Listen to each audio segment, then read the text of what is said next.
Conocemos ahora qué ocurre en la provincia de nuestro país. Personal médico, de enfermería y de cocina tomaron la decisión de paralizar labores de consulta externa mañana como medida de protesta ante la falta de insumos en el Hospital Nacional de Suchitepeques. El decidir el cese de la prestación del servicio en consulta externa fue tomada en asamblea, no solo por la falta de insumos y pago a empleados, sino que ahora se suma el problema de la falta de gas para cocinar los alimentos que se dan a los enfermos.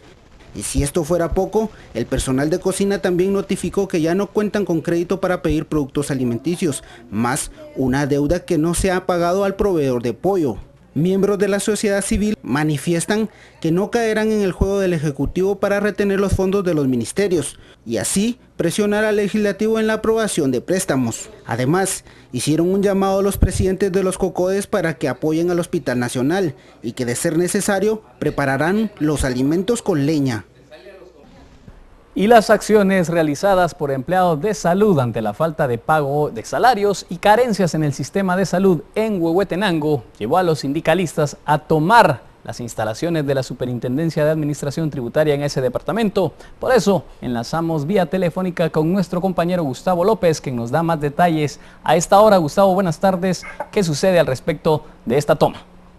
Sí, buenas tardes, William. Efectivamente, del día jueves, el sindicato y trabajadores, más de 600 trabajadores han estado tomando acciones en cuanto para pedirle y solicitarle como medida de presión al gobierno y al Ministerio de Salud para que le haga efectivo los pagos.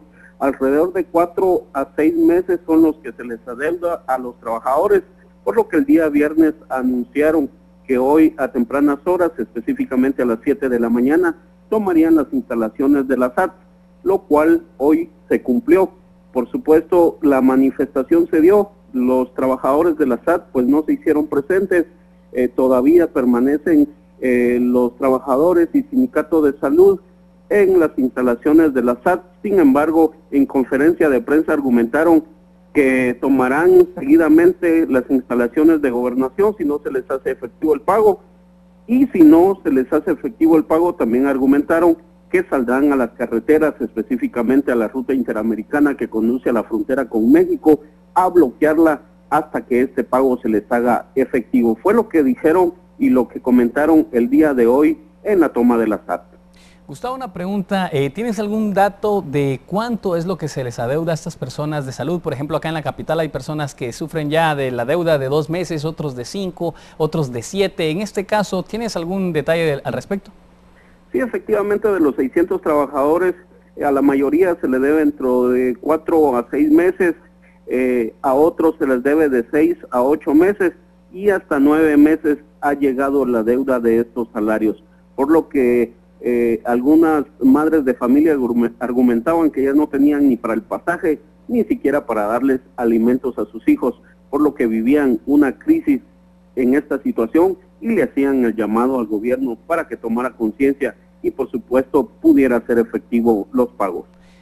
Gustavo, ya para finalizar, en las próximas 24 horas, ¿qué se esperaría en el tema de la Superintendencia de Administración Tributaria? ¿Continuará cerrada o ya mañana reaperturarán de manera normal? ¿Cuál es la situación y qué es lo que se ha podido negociar hasta el momento? Como te comentaba, las personas del área de salud, específicamente trabajadores y sindicatos, argumentaron que hoy tomaron la medida de tomar la SAT porque es un lugar donde llegan sus impuestos y donde podrían de una u otra manera hacer presión, ya que dejaría el gobierno de percibir estos impuestos. El día de mañana se espera que se tomen las instalaciones de gobernación o la carretera interamericana que conduce a la frontera con México. Estas medidas van a ir cambiando según nos habían comentado los trabajadores y sindicatos de salud, por lo que cada día va a ser diferente medida de presión para que el ministerio haga efectivo los pagos.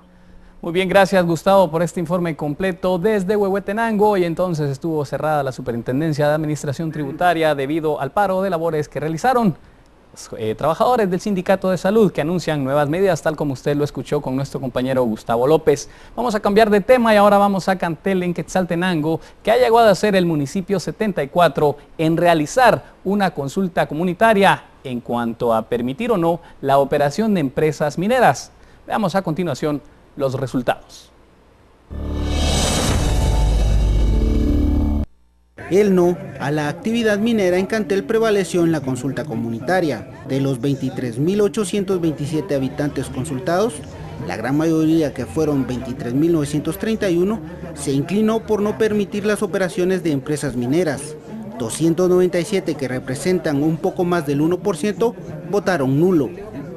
Una menor cantidad, que fueron 139, apoyaban los proyectos mineros. Ante los resultados de este ejercicio, miembros del Consejo de Pueblos Ancestrales de Occidente esperan que el gobierno respete la opinión de los habitantes. Y el presidente Otto Pérez pidió disculpas por las violaciones a los derechos humanos que fueron víctimas 33 comunidades de Baja Verapaz, Alta Verapaz y Quiché. Esto en un acto público realizado en Rabinal, Baja Verapaz, el fin de semana.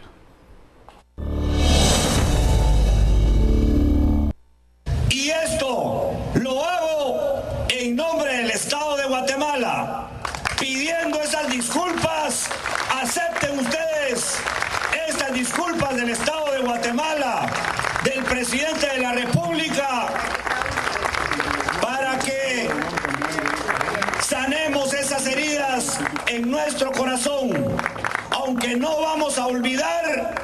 De esta forma, el Estado pidió disculpas e hizo la presentación del Acuerdo Gubernativo 378-2014 en el Estadio Municipal de Rabinal, donde antes estaba el destacamento militar, lugar donde fueron encontrados más de 40 víctimas del conflicto armado y algunos originarios de Río Negro, del área del embalse Chixoy.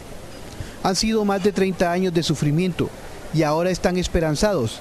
Sin embargo, aseguran que seguirán vigilando por el cumplimiento de los acuerdos. Pues vida de fracaso, porque algunos de nosotros nos quedamos hasta robando leña, mi hermano. Algunos nos quedamos hasta robando leña, los que ya no se quedan con sus pedacitos de tierra, se vinieron aquí a las áreas de las colonias, pero no les dijeron tener tierra. Solo les dieron sus casitas y de ahí andamos a robar leña allá con el vecino, ¿verdad? Ejercemos una auditoría social para que los gobiernos den cumplimiento a estas medidas tal como se acordó en el marco del proceso de verificación y monitoreo y en el mandato de la misión respectiva.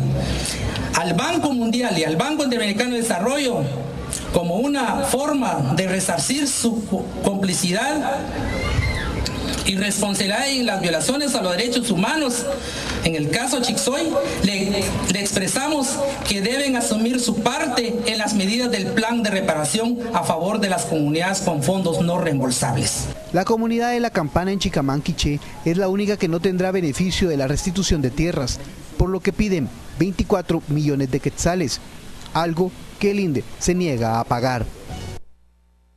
Y en asamblea, representantes de 82 comunidades de Sololá rechazaron el ingreso y la operación de un sistema de cable procedente de la costa sur por supuesta falsificación de documentos y abuso de autoridad. El proceso inició cuando las autoridades indígenas y de gobierno declararon ante la asamblea sobre la falsificación de documentos y el abuso a las autoridades, lo cual se concluyó llevar un proceso judicial y determinar la cancelación de su operación en el departamento. En primera instancia, pues ellos tuvieron la oportunidad de tener y leer, analizar el documento, que donde también reafirmaron de que es un documento totalmente falso y llegaron a una conclusión de que no van a permitir la entrada de la empresa Intercable en todo el municipio. Los representantes comunitarios declararon no gratos en el departamento a trabajadores de la empresa y se sintieron burlados al no presentarse el dueño del sistema de cable que fue citado en asamblea. Y la nueva junta directiva del Consejo Nacional de Discapacitados fue electa en Totonicapán para representar a las personas con capacidades diferentes en ese departamento. Quienes podrán contar con un espacio de voto y participación dentro del Consejo Departamental de Desarrollo. Sin embargo, exigen mayor inclusión dentro de la sociedad. Y el objetivo que tenemos ahí es poder tener esa incidencia y hacer conciencia de que la discapacidad es algo que deja funcionar a nuestro cuerpo, pero de igual somos humanos y tenemos que seguir viviendo y tener la accesibilidad a diferentes programas del Estado, como es educación, salud, vivienda, recreación, deporte, todo eso que la mayoría de veces pues no estamos nosotros incluidos. Dentro de los logros que han obtenido las personas con capacidades diferentes está la construcción del centro de rehabilitación. Sin embargo, este aún no está funcionando, ya que no se ha logrado equipar. Eso es parte de las noticias de la provincia. Renato Martínez ya está con nosotros y también nos tiene en breve los espectáculos y la cultura, Renato. Así es, en breve, con Ana Iris. Muy bien, entonces quédese con nosotros, regresamos en unos minutos, tenemos cultura, tenemos deporte, aún tenemos mucha más información, ya regresamos.